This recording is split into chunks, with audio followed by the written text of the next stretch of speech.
Kag sa numero 1 sa mga balita subong nga adlaw, Bacolod Emergency Operations Center nagapahanumdum sa mga magkahagugma nga ma-celebrate sang Valentine's Day nga hindi pagkalipatan nga may pandemya dala sang COVID-19. Amo man ang ma-celebrate sang Chinese New Year sa Biyernes nga adlaw.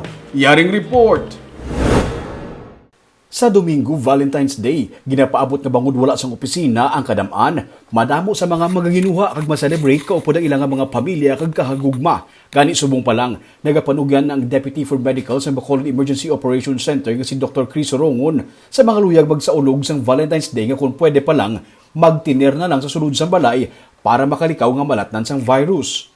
Naglibot man sang kahapon ang Business Permits and Licensing Division sa syudad, kaupod ang mga sanitary inspectors para latawon ang mga motel, inns kag pension houses kung nagasunod sila sa minimum health protocols. Suno kay Sorongon, mas estrikto kag mas maid-id ang health measures nga dapat himuon sang sini nga mga establisimento bangod mahimo nga maglapta ang virus sa sulod sang kwarto kung hindi ini matinuan kag ma-disinfect sang maayo.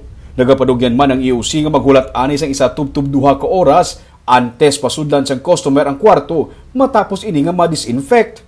Ang mga wala nagasunod sa health protocols ang mahimo papanaugan sang notice of violation sang syudad kag pasirad-an.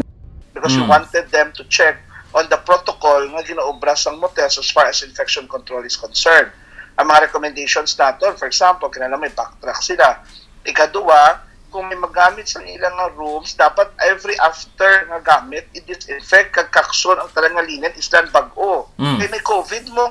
Nagapanugyan man ang Bacolod EOC sa publiko nga likawan anay ang dalago nga family reunion kag tipon-tipon sa pagsaulog sang Chinese New Year sa Biyernes. Gindugang pa sang EOC nga may 90 karon ka mga bago nga contact tracers nga ginhatag sa ila ang DILG. Sila nakapaidalom na sa training kag nagaplano man ang EOC nga i-deputize sila nga magbulig sa pag-inspect sa mga talatapan kag establisimento komersyal sa Bacolod kung ginasunod gid man ang mga health protocols.